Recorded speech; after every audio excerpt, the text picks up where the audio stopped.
성령 강림 주일은 성탄절, 부활절, 그리고 이 성령 강림 주일 총 3대 절기로 기독교는 지키고 있어요. 그래서 3대 절기, 기독교 3대 절기 하면 부활절, 성탄절, 성령 강림절, 이렇게 세 가지로 크게 나뉘는데, 여러분 성령 강림절을요 다르게 말하면 교회의 창립일이라고도 말합니다. 한국교회뿐만 아니라 전 세계 교회의 창립일이기도 한 날이 바로 이 성령 강림 주일이라고 하는데, 왜 그런지도 함께 살펴보고자 하는데요. 예수님이 부활하시고 난 뒤에 40일 동안을 제자들과 함께 하셨습니다. 그리고 난 뒤에 예수님이 승천하시면서 너희가 오순절날에 성령을 기다리라고 하십니다. 그 50일, 이거 오순절이란 걸 50일을 뜻하는데, 다시 말하면 예수님이 부활하시고 40일을 함께 계셨고 10일 이후에 성령 강림이 일어난 것입니다. 그래서 예수님 승천 후 10일 뒤에 오순절날 다락방에, 마가의 다락방에 성령이 임재하셨는데, 그날을 우리는 성령 강림 주일이라고 말하는 것이죠. 그때 방언을 하고 많은 사람들에게 하나님의 이 천국 복음이 전파되는 것에 대한 상징적으로 각 나라의 언어로 방언을 하게 하십니다. 그리고 성령을 받고 난 이후에 3,000명, 5,000명의 사람들이 돌아오는 회심의 역사와 함께 놀라운 성령의 기적이 나타나고 이방인 선교가 시작되어집니다. 그래서 이 날을, 성령 강림 주일을 이 교회의 초대교회의 창립이다라고 말할 정도로 교회의 시작점을 알리는 귀한 날이었습니다. 그래서 오늘 이 성령 강림에 대한 부분을 우리가 이야기해보고자 하는 것입니다. 베드로는 예수님의 이 성령을 보내주실 것을 이제 깨닫고 난 이후에 베드로가 설교를 하는데, 요엘서를 통하여 마지막 날에 자녀들은 예언할 것이요, 청년들은 환상을 보고 아비들은 꿈을 꾸리라, 이 말씀을 예언하면서 그 말씀을 선포하면서 이것이 오늘 일어났다라고 말하는 것이죠. 하나님의 예언이 이루어졌다고 말하면서 구약의 예언들을 듭니다. 구약에는요 성령 강림에 대한 예언들이 꽤 많이 있습니다. 요엘서도 마찬가지지만 오늘 우리가 읽은 본문도 사실은 이 성령에 대한 하나님의 약속의 말씀이기도 하는 것이죠. 그래서 오늘 우리가 잘 아는 에스겔서의 말씀, 마른 뼈에게 생기가 들어가지 않습니까? 그리고 그들이 큰 군대로 서게 되는데 그 생기가 바로 성령님이시죠.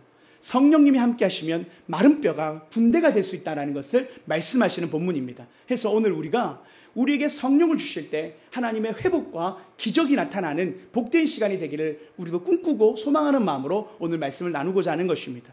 해서 오늘 설교의 제목은 생기를 불어넣으시니입니다. 생기를 불어넣으시니. 오늘 주님께서 우리에게 생기를 불어넣으시고 성령으로 충만하게 할 줄 믿습니다. 기대합니다. 오늘 참 기대가 되더라고요. 오늘 하나님 성령께서 하나님 강력하게 임재하실 것 같다, 하나님이 기름 부어주실 것 같다라는 기대감이 있었어요. 여러분 오늘 하나님이 우리에게 어떻게 기름 부으시고 성령님이 어떻게 우리의 삶을 회복하시는지를 오늘 하나님 앞에 말씀 가운데 깨닫고 하나님의 임재를 더 성령의 충만함을 받는 저와 여러분 되시길 축복합니다. 그래서 오늘 먼저 말씀 본문 1절을 살펴보고자 합니다. 1절에 보면 하나님께서 에스겔을 한 골짜기로 인도하십니다. 이 말씀 함께 읽어볼까요? 시작. 여호와께서 데리고 가서 골짜기 가운데 두셨는데 거기 뼈가 가득하더라. 에스겔이 환상을 보는데 환상 속에서 하나님이 골짜기로 자신을 인도하시더라는 겁니다. 그 골짜기로 가보니 골짜기에 뭐가 있냐면 뼈가 가득했다라는 것입니다. 그 뼈가 가득하게 있는데, 그런데 그 뼈를 유심히 관찰하고 하나님이 에스겔을 더 깊이 이끄십니다. 그게 2절인데요. 2절에 보면 이렇게 적혀 있어요. 나를 그 뼈 사방으로 지나가게 하시기로 본즉 그 골짜기 지면에 뼈가 심이 많고 아주 말랐더라. 뼈가 심이 많은데 상태가 아주 말라 있었다라는 거, 삐쩍 말라 있었다는 거죠. 바삭바삭 마른 그 뼈의 그 모습을 보게 하셨다라는 것입니다. 그것은 이스라엘 민족의 상태를 이야기하는 것이었는데요, 이스라엘 민족이 철저히 망한 상태였다라는 것을 이 뼈의 모습으로 상징한 것이었습니다. 이스라엘 백성은 죄를 짓고 하나님 앞에 심판을 받게 되었는데, 그것이 뭐냐면 바벨론에 의해서 멸망하게 되는 것이었습니다. 그리고 그 바벨론에게 멸망당하면서 이스라엘 민족들이 포로로 잡혀가게 된 상황이었습니다. 수많은 사람이 죽었고 수많은 사람이 바벨론의 포로로 잡혀간 상황, 어떠한 소망도 계획도 없는 처참한 상황이, 민족적 이 처참한 상황을 마른 뼈와 같다, 아주 심히 말랐다라는 상징으로 하나님이 에스겔에게 보여주신 것이었습니다. 그런데 여기에서 더 큰 충격은, 이스라엘 백성에게 큰 충격은 이게 이방 나라로부터 멸망당했다라는 충격에서 그들의 믿음까지 흔들렸던 것이에요. 하나님이 우리와 함께 하시면 우리가 결코 질 수 없고 패할 수 없는데 어떻게 하나님이 우리를 이방인에게 하나님 놓아주셨는가라는 그 충격 속에서 믿음까지 흔들렸던 이스라엘 민족이었다라는 상태, 그들의 상태가 바로 그 마른 뼈와 같았다라는 것입니다. 오늘 에스겔이 이 환상을 보는 이 장면은 바벨론의 포로로 잡혀온 지 15년이라는 시간이 지난 뒤였습니다. 그러니 15년 동안 아무런 일도 일어나지 않고 하나님이 우리 민족을 다시 돌려보내지 않으니 많은 사람들이 절망하고 그렇게 그 땅에서 포기하고 살아가고 있었던 상태가 바로 이들의 마른 뼈 상황을 이야기했던 것입니다. 그 어디에서도 희망을 찾아볼 수 없고 기대조차 할 수 없는 상황, 그 절망의 순간이 찾아온 것이었습니다. 그러나 그때 하나님은 에스겔을 통해서 에스겔의 환상을 보여주시면서 하나님의 회복의 능력과 하나님의 기적이 어떻게 일어나는지를 에스겔에게 보여주시면서 하나님은 이스라엘 민족에게 소망을 가지기를 원하셨습니다. 오늘 말씀을 통해서 우리가 혹 에스겔의 마른 뼈와 같은 그 환상 속에 있었던 모습이, 우리의 가정의 모습이 혹시 떠오르는 분이 계십니까? 우리 사랑하는 자녀들의 모습이 혹 그렇게 절망스러운 마음처럼 보일 때가 있으면 여러분 혹시 그렇게 기도하고 있는 분이 계시지 않습니까? 내 건강이 무너진 것 같아서, 마른 뼈 같아서 질병이 회복되지 않는 상황 속에서 사랑하는 우리 부모님이 그렇게 마른 뼈 같은 상황을 혹시 경험하고 있는 분 안 계십니까? 주님께서 오늘 이 마른 뼈들을 회복할 수 있다, 고칠 수 있다, 내가 성령으로 고칠 것이다, 주님 오늘 그 약속을 우리에게 하고 계신 것입니다. 해서 오늘 우리가 말씀을 믿음으로 받으시길 바라요. 오늘 하나님 나에게 주시는 말씀이고 우리 가정에 주시는 말씀이고 나의 사업장에 주신 하나님의 약속의 말씀이다. 오늘 이 말씀은 오순절날 성령의 강림 사건으로 우리에게 이루어졌고 또 이루어지고 있는 역사요. 성령께서 함께 하시면 우리가 마른 뼈가 군대가 될 줄 믿습니다. 오늘 기대감으로 오늘 말씀을 계속적으로 우리 간절한 마음으로 들었으면 좋겠어요. 3절에 보면 하나님이 에스겔에게 그런데 한 가지 질문을 하십니다. 오늘 방금 우리가 했던 질문과 동일합니다. 3절 말씀 읽어볼까요? 시작. 그가 내게 이르시되 살 수 있겠느냐 하시기로 주 여호와여 주께서 하시나이다. 하나님이 인자여 이 뼈들이 능히 살 수 있겠느냐라는 질문을 하세요. 이 질문을 왜 하셨냐면 도저히 불가능한 사랑이라는 것을 정확하게 보여주시기 위해서였습니다. 이것은 어떤 방법으로 일으킬 수 없다라는 것을 철저한 불가능을 이야기하신 사건이 바로 인자야 살겠느냐는 질문이었던 것입니다. 이스라엘은요, 나라가 이미 멸망당했고 이스라엘 성벽은 무너졌고 성전은 해파되었습니다. 바벨론에 잡혀온 지 15년이 지난 이들에게는 절망밖에 없었습니다. 그런 그에게 질문을 하셨던 것이죠. 도저히 일어날 수 없는 일을 우리는 불가능한 일을 기적이 일어나야 한다고 말하죠. 오늘 이 일은 기적이 일어나야 했던 상황이었고 이스라엘 민족은 하나님의 기적의 능력을 경험해야 했던 상황이었던 것입니다. 오늘 우리의 삶에 기적이 필요할 때가 있습니다. 하나님이 오늘 우리에게 하나님의 기적을 보여주시겠다 말씀하십니다. 하나님 앞에 오늘 이 시간 하나님 우리의 삶에 이 말씀을 이루어 주시옵소서. 함께 이 말씀 속에 에스겔을 향하여 하나님이 이렇게 말씀합니다. 4절인데요. 에스겔에게 하나님의 말씀을 대언하라 하십니다. 또 내게 이르시되 너는 이 모든 뼈에게 대언하여 이르기를 너희 마른 뼈들아 여호와의 말씀을 들을지어다. 마른 뼈들아 여호와의 말씀을 들을지어다. 그러면서 에스겔에게 마른 뼈들을 향하여 대언하라. 어떤 말씀을 대언하라 하면 5절과 6절에 중복적으로 말하는데요. 내가 생기를 너에게 들어가게 하리니 너희가 살아나리라. 너희 위에 힘줄을 두고 살을 입히고 가죽으로 덮고 너희 속에 생기를 넣으니 너희가 살아나리라. 또 내가 여호와인 줄 너희가 알리라 하셨다 하라. 하나님이 이스라엘 백성들의 그 절망스러운 상황, 불가능한 상황 속에서 내가 마른 뼈에게 대언하라. 살아날 수 있다. 살아날 수 있다. 살아나리라. 대언하라 하신 것입니다. 그때요 놀라운 일이 벌어집니다. 7절과 8절에서요 놀라운 일이 발생되는데 흩어졌던 뼈들이 다시 연결됩니다. 우리 한번 7절 말씀 볼까요? 시작. 이에 내가 명령을 따라 대언하니 움직이며 이 뼈 저 뼈가 들어맞아 뼈들이 서로 연결되더라. 그리고 그 뼈에 힘줄이 생기고요. 살이 올라오기 시작합니다. 그러면서 가죽도 덮이지는 모습을 보게 되죠. 이것을요, 상징적으로 이야기한 것인데, 환상인데요. 구체적으로 어떻게 하나님이 이것을 증명하셨냐면, 이스라엘 백성들을 하나님께서는 고국 땅으로 돌아가게 하시는 사건으로 이스라엘 백성의 마른 뼈들을 뼈와 뼈 사이를 연결하고 가죽을 덮고 거기에 그 살이 올라오게 하는 사건을 바로 예루살렘으로 돌아가게 하는 사건으로 의미합니다. 그래서 12절에 보면 이것을 정확하게 하나님이 표현하세요. 내 백성들아, 내가 너희 무덤을 열고 너희로 거기서 나오게 하고 이스라엘 땅으로 들어가게 하리라.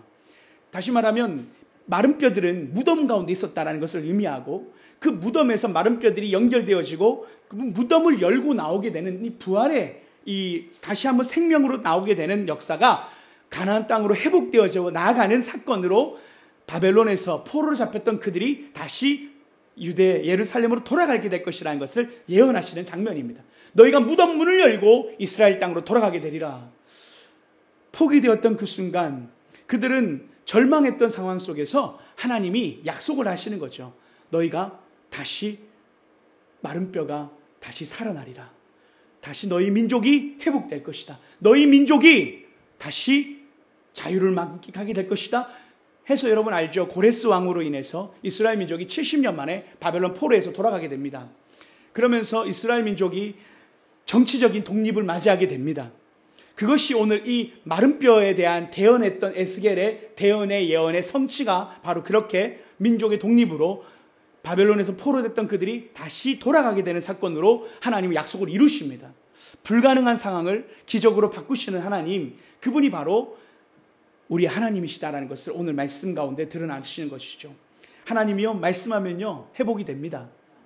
하나님 말씀하시면, 대언하시면요 우리의 삶이 회복될 수 있습니다. 살아나라, 살아나라, 회복하라 하면 회복됩니다. 오늘 주님 우리에게 말씀하시면 우리가 고쳐질 수 있습니다. 주님 말씀하시면 우리의 삶이 불가능이 기적으로 바뀌십니다. 하나님이 오늘 우리에게 주시는 약속의 말씀은 바로 이 뼈들이 능히 살겠느냐, 불가능한 상황 속에서 네가 태어나라, 나의 말을 태어나라, 뼈들이 살 것이다, 살 것이다. 그 말씀을 듣고 태어났을 때 이스라엘 민족이 정말 회복되었고 살아났습니다. 바벨론 포로에 잡혀갔던 이스라엘 민족이 돌아온다는 건 기적 같은 일이었어요.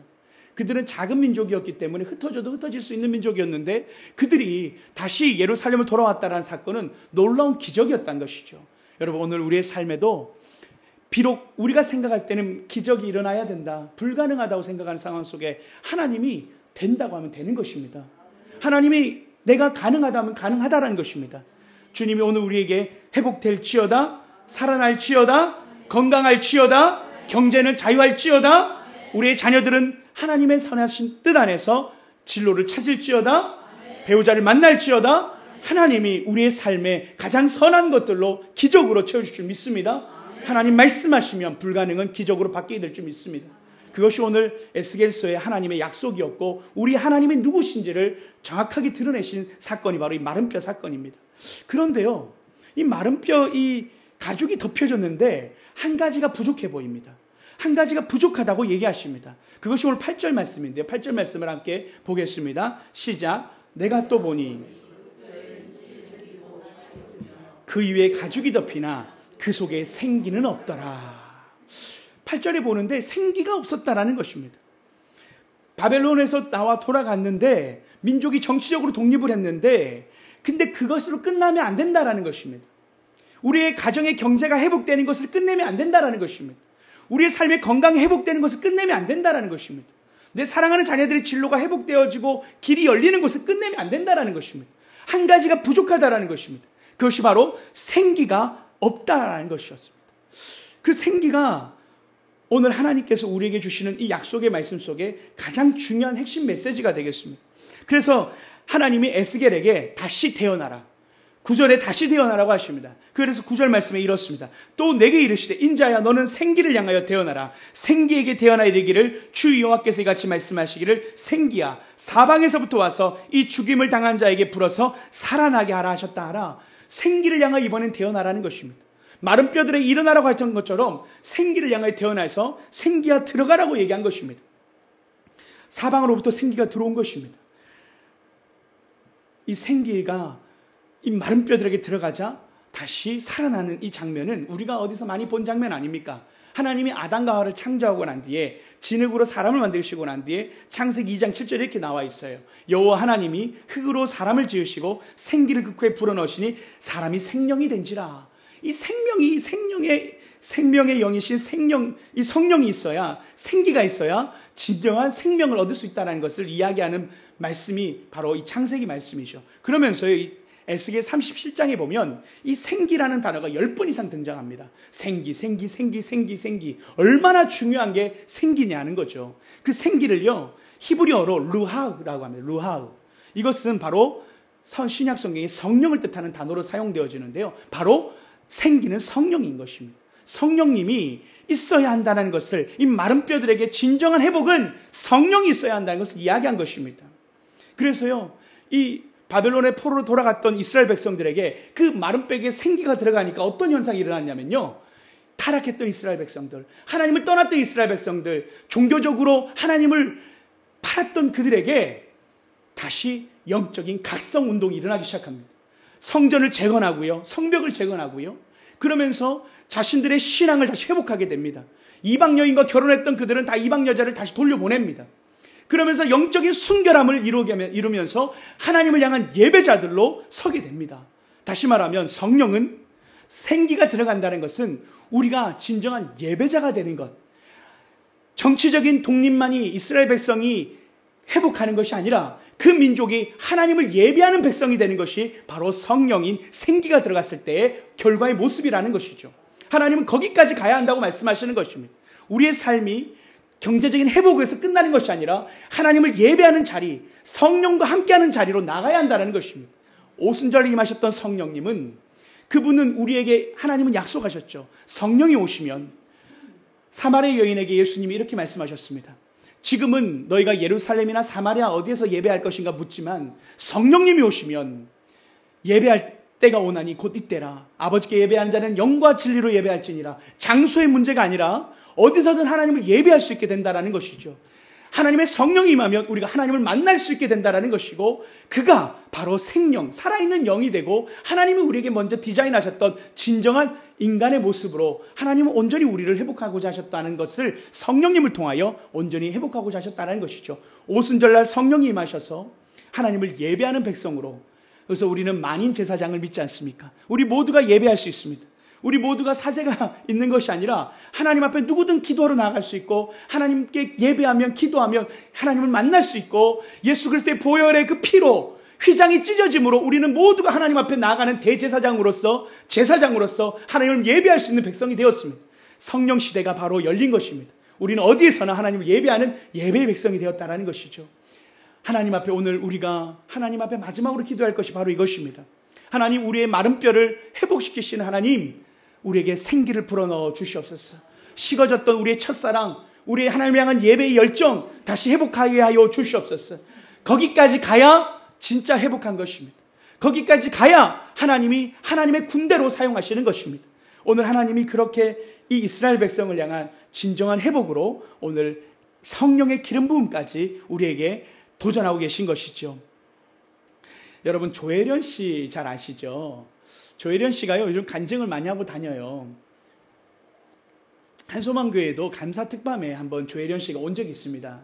근데 이제 그분의 그 간증을 제가 다시 한번 정리해보고 여러분들에게 잠깐 나누면서 예수 그리스도를 믿는 삶의 모습을 잠깐 우리가 한번 나눠보고자 하는 것이죠. 이 조혜련 씨는요, 자신을 태어나지 말았어야 될 사람이라고 표현했대요. 왜냐하면 그 할머니가 아들을 너무 원했는데 그 7째까지 딸이 나왔답니다. 조혜련 씨가 7번째 딸이라는 거죠. 그러니 정말 차별이 심했답니다. 8번째 아들이 태어났대요. 그래서 그 엄마가요, 중학교 때 딸들을 부어놓고 너희들은, 여자들은 대학 못 간다, 공부하면 다리 몽둥이 부짓겠다 하시면서 협박을 하고, 여자로 태어난 것에 대해서 그렇게 마음을 이렇게 아프게 했대요. 그런데 이 조혜련 씨가 하지 말라니까 더 하고 싶었나 봐요. 더 열심히 공부해서 대학을 갔다라는 거 아닙니까? 한양대 연극영화과를 갔대요. 그러면서 개그맨이 된 것입니다. 그런 그가 그 대학 시절부터 가장 친했던 사람이 있는데 그 사람의 이름이 잘 알죠? 이성미 권사님인 거예요. 이성미 개그우먼. 그 사람이, 그 이성미 권사님이 늘 이제 그 교회를 다니면서 조혜련 씨에게 전도를 그렇게 열심히 하려고 했나 봐요. 그러면서 이성미 권사님이 자기는 200명을 두고 기도하는데 그 중에 7번째 이름으로 제일 먼저 언급하는 게 바로 너다. 7번째다. 라니까 조혜련 씨가 내 이름을 좀 빼줘. 거기서 내 이름을 좀 빼줘 했다라는 거예요. 그 정도로 이 이성미 권사님이 열심히 조혜련 씨를 위해서 기도한 것입니다. 그러다가 어느 날에 그 이성미 권사님하고 조혜련 씨가 같이 함께 연예인 예언합 예배에 참석하게 된 거예요. 이것도 이성미 권사님이 강권해서 간 거예요. 그러면서 이제 약속을 한 거죠. 나 절대 마이크 주거나 소개한 일 없어야 된다 하고 갔는데 웬걸 나오라고 하니까 이제 이성미 권사님이 나오라니까 조혜련 씨가 나오다가 앞문으로 나가버려가지고 그때부터 연락을 차단하고 안 받았다고 하면서 정말 말 그대로 피해 다녔대요. 인연을 끊고 살 정도로 정말 이 언니를 만나면 안 되겠다 할 정도로 교회에 대해서 그렇게 멀리했던 사람이랍니다. 그런데 그러다가 이 조혜련 씨가 인생의 가장 큰 혹독한 시간을 보내죠. 여러분 잘 알잖아요. 이혼을 하게 되고요. 그러면서 정말 열심히 살고 하는데 뭐 또 일들이 잘 안 풀렸나 봐요. 일본 활동도 잘 안 풀리고 뭐 여러 가지로 어려웠던 것 같아요. 그러면서 이혼하고 나니까 자녀들에게도 상처를 주게 되고 그 아이들도 방송에도 나왔지 않습니까? 우주라고 기억하시죠? 그런 친구들이 다 부모님의 이혼으로 인해서 상처받게 되고 그 아픔의 순간 속에서 이 조혜련 씨가 방송을 좀 쉬고 중국으로 유학을 가야 되겠다 생각을 했대요. 그래서 공부에 매진하면서 중국어 공부를 하고 중국으로 가게 된 거죠. 마음에 나쁜 생각이 많이 들었대요. 그런데 그걸 공부로 풀어냈다라는 거 아닙니까? 그런데 놀라운 것은 그 중국에 갔는데 거기서 현재의 남편을 만나게 됩니다. 근데 그 남편이 교회를 다니네요. 그러면서 이 조혜련 집사에게 어느 날 남편이 이렇게 물었대요. 하나님에 대해서 어떻게 생각해? 그러니까 이게 갑자기 어디서 잘 봤던 그 장면이 떠오른 거, 이성미 권사님이 떠오른 거죠. 남편이 그 정도의 그런 모습으로 얘기하다 보니까 이 조혜련 씨가 이렇게 얘기했답니다. 하나님 너무 좋지. 자기야, 나는 모든 종교를 사랑해. 다 하나로 통하잖아. 이렇게 했다는 겁니다. 그러니까 이제 남편이 화를 내면서 절대 하나가 아니야 라고 대답했다는 겁니다. 그러면서 이제 두 사람이 막 티격태격하다가 이제 휴전으로 들어가고 그냥 더 이상 얘기를 안 하고 있었대요. 그런데 이제 남편이 늘 중보기도 하면서 소망한 게 있는데 그건 뭐냐면 조혜련 씨가 간증을 하고 다니는, 간증 집회하고 다니는 것을 그렇게 꿈꾸면서 기도를 했대요. 그러면서 기도할 때마다 눈물을 흘리는데 닭똥 눈물처럼 이렇게 뚝뚝 떨어지면서 눈물을 기도하는데 이 조혜련 씨의 마음에 그것이 아마 기억이 났던 거죠. 그러다가 어느 날 한 기회가 찾아왔는데 이 남편이 나이가 어리답니다. 연하래요, 연하. 근데 연하가 계속 반말을 하니까 반말하지 말라고 얘기를 했대요. 그러니까 이제 남편이 주일 예배 한 번만 딱 가면 내가 평생 반말하지 않고 존댓말 쓰겠다고 그 남편이 얘기한 겁니다. 그러니까 조혜련 씨가 좋아가지고 존댓말 들으려고 교회를 갔대요. 그런데 갔는데 이 목사님이 설교를 하는데 그때 본문이 출애굽기였대요. 출애굽기. 근데 출애굽기 32장을 이야기하는데 뭐 본문도 출애굽기니까 이분의 표현은 그래요. 출애가 뭔데 출애를 굽나 생각했대요. 뭐 본인 말이에요. 그 정도로 교회에 대해서 모르니까 뭐 굽는다 생각한 거죠. 그런데 이제 그 본문 속에서 하나님이 430년 동안을 이스라엘 백성들 종살이하던 그들을 끌어내셨는데 그들이 40일을 견디지 못하고 금송아지 만드는 사건을 보면서 조혜련 씨가 갑자기 분노를 하면서 저렇게 백성들이 의리가 없나라는 생각을 했대요. 그러니까 갑자기 웬걸 성경에 재미가 들렸네. 그래서 남편이 집에 오는데 오늘 어땠어? 물었는데 말을 못하는데 되게 좋았대요. 그러면서 그 다음 주에 그 금송아지 사건 이유가 궁금해졌대요. 그래서 그 다음 주도 교회를 가게 되고 그때 금송아지 사건이 어떻게 해결된지를 보면서 또 재미를 느끼면서 그렇게 하다 보니 교회를 다니게 됐다라는 거 아닙니까? 그러면서 그 조혜련 씨가 참 교회 다니면 가장 좋은 게 하나 있는데 그것을 성경책이 얇다라는 거죠. 와, 그래서 우리는 성경책이 얇아 생각하는데 조혜련 씨는 생각이 다르더라고요. 이 팔만대장경은 벽을 채워야 하는데 성경 너무 얇으니까 너무 좋다라는 거예요. 그러니까 불교에 이게 심취되어 있던 사람들은 그 경전이 엄청 많잖아요. 그러니 성경을 되게 얇다고 생각하면서 성경에 되게 빠져든 겁니다. 성경책을 지금도 아마 간증 보면 성경에 대해서 많이 얘기를 하더라고요. 그런데 그 조혜련 씨가 이런 고백을 하는 거예요. 힘들었던 자신의 과거 가운데 자유로움을 이제야 느낀다라고 고백하면서 어릴 때 자신의 어머니가 자신을 내팽개치듯이 항상 자신에게 쓸모없다, 태어나지 말아야 태어났다라는 그런 말들을 듣고 자라다가 그래서 그 더욱더 쓸모있는 사람 되기 위해서 노력을 엄청 했는데 그게 자기를 너무 힘들게 한다는 걸 깨달았다라는 거예요. 그러면서 하나님이 자기를 얼마나 사랑하시는지를 깨닫는 순간 그 자유함이 생겼고 늘 항상 수를 의지했는데 하나님을 의지하게 되니까 참 평안이 찾아오면서 그 마음속에 그렇게 하나님이 너무 좋았더라는 것입니다. 그래서요 45살에 예수님을 영접하게 되고요 세례를 2015년에 받게 되었답니다. 할렐루야. 그러면서 지금 가족들과 함께 행복하게 살고 그러면서 말씀을 나누고 살아가는 그 조혜련 씨의 삶을 보면서 요즘 방송 출연도 많이 하고 다시 그렇게 CBS나 활동하는 걸 보면서요 하나님이 우리의 삶의 절망과 같은 마른 뼈 같은 상황 속에서 자살하고 싶고 죽고 싶고 이혼하고 그 절망 같은 상황을 이렇게 회복하실 줄 누가 알았겠습니까? 하나님이 그 다시 남편을 사랑하는 남편을 만나고 교회 다니는 남편을 만나게 하시고 그 인생을 다시 전화위복으로 만드시고 하나님을 만나게 하시는 놀라운 성령의 은혜가 이 조혜련 씨의 삶에 일어나면서 진짜 살아난 것 아니겠습니까? 진짜 회복된 것 아니겠습니까? 연예인으로서 돈을 많이 벌고 살았을 때가 행복했지만 그러나 더 큰 행복을 찾게 되고 만나게 된 이 상황을 오늘 바벨론의 포로로 잡혀갔던 마른 뼈 같던 그들에게 다시 한번 성령의 생기가 들어갔을 때 진정한 예배자들로 회복되어진 것처럼 오늘 우리가 이 조혜련 씨가 하나님을 만나고 회복된 것처럼 하나님 앞에 우리 또한 기도하는 것이죠. 오늘 말씀을 정리하면서 하나님 우리의 삶의 경제가 회복되기를 원합니다. 우리의 육신이 피폐해져서 몸을 가누기도 힘든 상황 속에서 우리의 건강도 회복되기를 원합니다. 하나님 우리가 오해로 인해서 관계가 풀리지 않는 그 관계 또한 풀리기를 원합니다. 하나님 우리의 가족 간에 이 갈등이 있습니까? 하나님 자녀와의 대화가 끊어진 지가 오래고 하나님 우리 부모님과의 대화가 끊어진 지 오래인데 이 갈등이 하나님 어긋나버린 이 갈등을 하나님께서 회복시켜 주시옵소서. 직장에서 잘해보려고 노력하지만 하나님 의도하지 않게 나쁜 결과가 있어서 어려운 가운데 빠진 분이 계십니까? 하나님께서 우리의 경제 또한 회복하실 줄 믿습니다. 우울증과 슬럼프로 우리의 삶에 무언가를 도전하기조차 힘들고 버거운 사람이 있습니까? 무기력함 가운데 계신 분이 계십니까?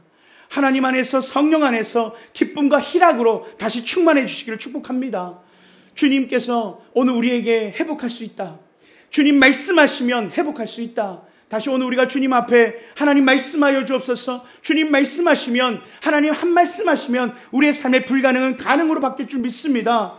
하나님 앞에 그렇게 우리의 삶의 회복을 위하여 기도합시다. 하나님이 말씀하시면 회복될 줄 믿습니다. 하나님 오늘 우리에게 말씀하여 주옵소서. 회복을 말씀하여 주옵소서. 우리에게 대언하여 주시옵소서. 하나님 그러면 우리 인생, 우리의 경제가, 우리의 건강 회복될 줄 믿습니다.